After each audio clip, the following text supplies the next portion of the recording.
Happy Christmas. Merry Christmas. యేసుక్రీస్తు యొక్క పుట్టుకను జ్ఞాపకం చేసుకుంటున్నాను. యేసుక్రీస్తు ఈ లోకంలోకి ఎందుకు వచ్చారు, యేసయ్య ఎందుకు జన్మించారు అని అంటే, నశించిపోతున్న వ్యక్తుల్ని రక్షించడానికి, భయంతో ఉన్న ప్రతి ఒక్క బిడ్డకి ధైర్యం ఇవ్వడానికి, నివాస స్థలము లేక చెదిరిపోయిన జీవితాలని ఆదరించడానికి, ప్రతి ఒక్కరికి తన యొక్క రాజ్యాన్ని ఇవ్వడానికి యేసుక్రీస్తు ఈ లోకానికి వచ్చారు. యేసుక్రీస్తు రావటం ద్వారా సాక్షాత్తు దేవుని యొక్క సన్నిధిని, దేవుని యొక్క ఉన్నతమైన వాగ్దానాలని, దేవుని యొక్క ప్రణాళికను, దేవుని యొక్క ఆలోచనలను ప్రజలు తెలుసుకోవడానికి దేవుడు కృప చూపించారు. యేసుక్రీస్తు రావడం ఎంత దీవెనకరమో ఒక 4 విషయాలు నేను మీకు తెలియజేస్తాను. 4 గోడలు, ఇంటిని ఎట్లా 4 గోడలు ఉంటే ఇల్లు ఎలా సిద్ధపరచబడిద్దో అట్లాగే ఒక 4 పునాదుల్లాగా, 4 గోడల్లాగా ఈ విషయాలు నేను మీకు చెప్పాలనుకుంటున్నాను. మొట్టమొదటిది గాడ్స్ ప్రెజెన్స్. దేవుని యొక్క సన్నిధిని మానవులకి ఇవ్వడానికి దేవుడు వచ్చాడు. ప్రపంచంలో ఎక్కడ శాంతి సమాధానం లేదు, ప్రపంచంలో ఎక్కడ మనశ్శాంతి లేదు. అందుకే సర్వోన్నతమైన స్థలంలో దేవునికి మహిమయు, భూమి మీద తనకిష్టమైన ప్రజలకి సమాధానము అని లూకాసు వార్త 2వ అధ్యాయం 14వ వచనంలో వాక్యం సెలవుస్తుంది.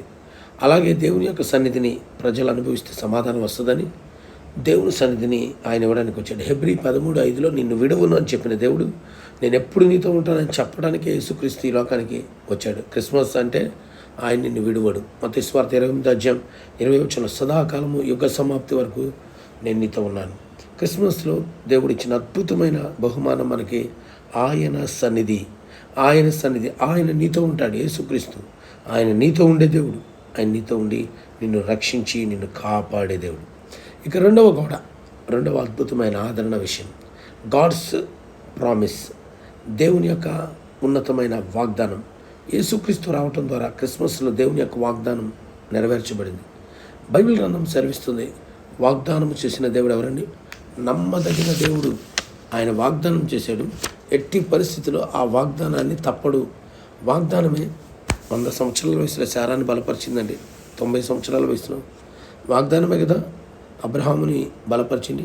శ్రమలు ఉన్నాయని, కష్టాలు ఉన్నాయని తెలిసి కూడా నా దేవుడు విడిపిస్తాడని ధైర్యంగా వెళ్ళగలిగే సామర్థ్యం, సత్తా దేవుని వాగ్దానానికి ఉంది.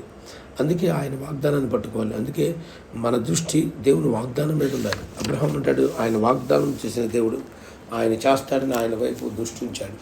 అలాగే వాగ్దానం చేసిన దాన్ని నెరవేర్చటకు సమర్థుడిని రోమీయులకు రాసిన పత్రిక 4వ అధ్యాయం 21వ వచనం ఉంది. నీకోసం వాగ్దానం చేస్తాను, ఆ వాగ్దానం నెరవేర్చడానికి యేసుక్రీస్తు వచ్చాడు. నీ కష్టం ఉందా, నీకు బాధ ఉందా, ఏది లేదో అది ఇవ్వడానికి యేసుక్రీస్తు వాగ్దానం చేశాడు. తర్వాత God's plan. First God's presence, తర్వాత గాడ్స్ ప్రామిస్, ఇప్పుడు గాడ్స్ ప్లాన్. దేవుడి చిత్తాన్ని మనుషులు చేయడానికి యేసుక్రీస్తు లోకానికి వచ్చాడు. అంటే అర్థం ఏంటి? దేవుని చిత్తాన్ని చేసి చూపించాడు. దేవుని ప్లాన్ ఒక ప్రత్యేకమైన రీతిలో మిమ్మల్ని నడిపించింది. మీ ప్లాన్ మిమ్మల్ని నాశనపురానికి నడిపించింది. దేవుని ప్లాన్ మిమ్మల్ని స్వర్గలోకానికి నడిపిస్తుంది. కనుక దేవుని చిత్తము చొప్పున చేయవాడు నిరంతరం నిలుస్తాడు. ఆయన చిత్తం క్రిస్మస్ అంటే ఆయన చిత్తం. నీ ఇష్టం కాదు. క్రిస్మస్ అంటే నీ హంగులు కాదు, నీ పొంగులు కాదు, అల్లరి ఆటలు కాదు, తాగుబోతుల విందులు కాదు, పైన స్టారు లోపల బారు కానే కాదు, నీ యొక్క శరీర అలంకరణ అస్సలు కాదు. The plan of God. దేవుని యొక్క చిత్తమే క్రిస్మస్. దేవుని చిత్తాన్ని చేయండి, దేవుని ప్లాన్ తెలుసుకోండి. యేసుక్రీస్తు దేవుని చిత్త ప్రకారం నడిచాడు, అలాగే నువ్వు ఆయన ప్రకారం నడవాలి. క్రిస్మస్ అంటే 4వ గోడ, 4వ అద్భుతమైన నిబంధన. God's power. దేవుని శక్తిని మనుషులకి ఇవ్వడానికి వచ్చాడు. మనుషులు శక్తి లేనివారు, కానీ దేవుడి శక్తి కలిగినవాడు, చాలా శక్తి కలిగినవాడు. ఆయన శక్తికి మితి లేదు, ఆయన బలానికి మితి లేదు. Power of God.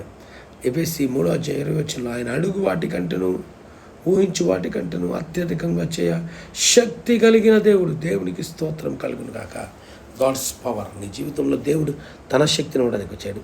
ఈ లోక జీవితాన్ని, ఈ లోకంలో శరీరాశి, నేత్రాశను, జీవపడంబాన్ని జయించడానికి మనకి పవర్ కావాలి. అయితే మన పవర్తో మనం ఈ లోకాన్ని, ఈ శరీరాశి, నేత్రాశను, జీవపడంబాన్ని జయించలేము.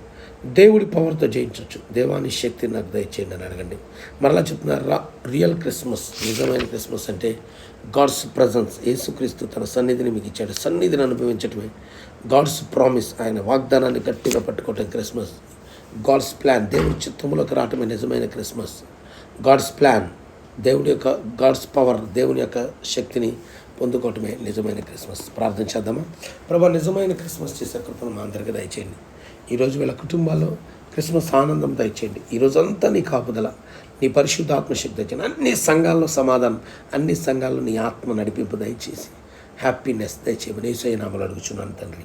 ఆమేన్. మీ అందరికీ ప్రభు యేసుక్రీస్తు నామములో క్రిస్మస్ శుభాకాంక్షలు తెలియజేస్తున్నాను. God bless you all.